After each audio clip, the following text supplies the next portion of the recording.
So good afternoon. Today is Tuesday, March 3rd. My name is Cynthia Milan. I'm an attorney with the Powers Law Group, and I am joined by Kelvin Lopez, a representative from Jolt. He'll be talking a little bit more later about Super Tuesday, if you have any questions regarding on how to vote and where to go vote. But briefly, we want to touch on some news that has impacted immigration in the last week. So last Tuesday, we saw that Harris County Judge Lena Hidalgo approved a taxpayer-funded legal services program that is intended to help immigrants. This is the first county that has enacted such a program. And this is very important because Houston has one of the courts that has one of the largest backlogs. There's over 50,000 cases currently pending, and there are many individuals, both young and older, that have to at times represent themselves because they don't have the resources to obtain an immigration attorney. So we will continue to monitor and see how this program is going to continue to develop, what qualifications people are going to need to have in order to be able to receive funds from the program.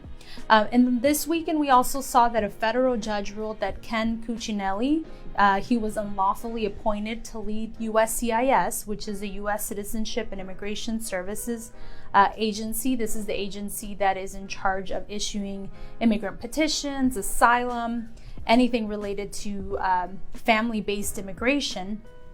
So he was unlawfully appointed, and as a result of that, he lacked the authority to give asylum seekers less time to prepare for initial screenings. So the district judge that issued this ruling was District Judge Randolph Moss in Washington. He found that Cuccinelli's appointment violated the Federal Vacancies Reform Act from 1998. So we will continue to monitor this as well and see what policies were established during his time that he was leading USCIS, and see if any of those policies will be rescinded.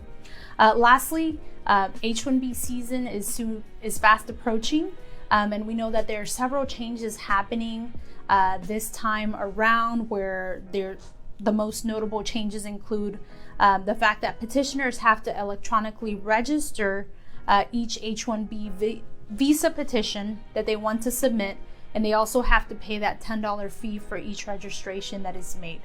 So attorney Nadia Khalid is drafting an article on this, so be on the lookout for that. It'll be published in our newsletter. And without further ado, I'd like to introduce to you all Kelvin Lopez. He's going to talk a little bit more about today, about what Super Tuesday is and why it's important for you to get out and vote. Hello. So Super Tuesday, it's a very, very important day. As you guys may know, Super Tuesday is the day where all the candidates are going to be going up against each other, and you as a citizen have the right to choose and make your selection. All these candidates, especially the presidential candidates, have different ideas regarding immigration, regarding a lot of other things as well. And it's important for people like you and me to go out and vote on a day like this, because people like me actually can't vote. I am an immigrant. I was born in Nicaragua, migrated here when I was 6 years old, and I am now 24 years old, and I still don't have the right to vote. But that's why I like to do the work that I do, to get people like you to go out and vote so we can make a change. So in Texas, people, Latino people, younger people, were seen as the future of the state. But that couldn't be any more farther away from the truth. The fact of the matter is that we are the present of the state. We are a ever-growing population, and we have the power in votes and in population numbers to go out and actually make a difference, right? So there are people like myself that I know all across the United States, even in Texas, that would do anything if they could vote. They would like to go out and cast their ballots today for the candidate that most inspires them. I know I would, right? So I think you guys should go out and vote. It's very, very important to do so on a day like today, so you can be a part of the future. And Kelvin, if people have questions on who they should vote for or where their polling locations are, do you know where they can go to get that information? Yes, so as a representative from Jolt, we actually just endorsed a list of candidates that are friendly towards our demographics, so young Latinos. You can find that information on our Instagram page at Jolt_Action. And you can just click through the story and you'll see the list of our endorsed candidates. Okay.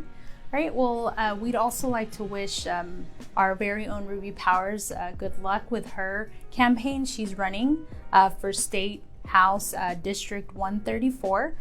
So we will also be monitoring that. And like Kelvin says, your voice is your vote. So go out there and vote and take advantage of this opportunity. Thank you for your time and have a great day.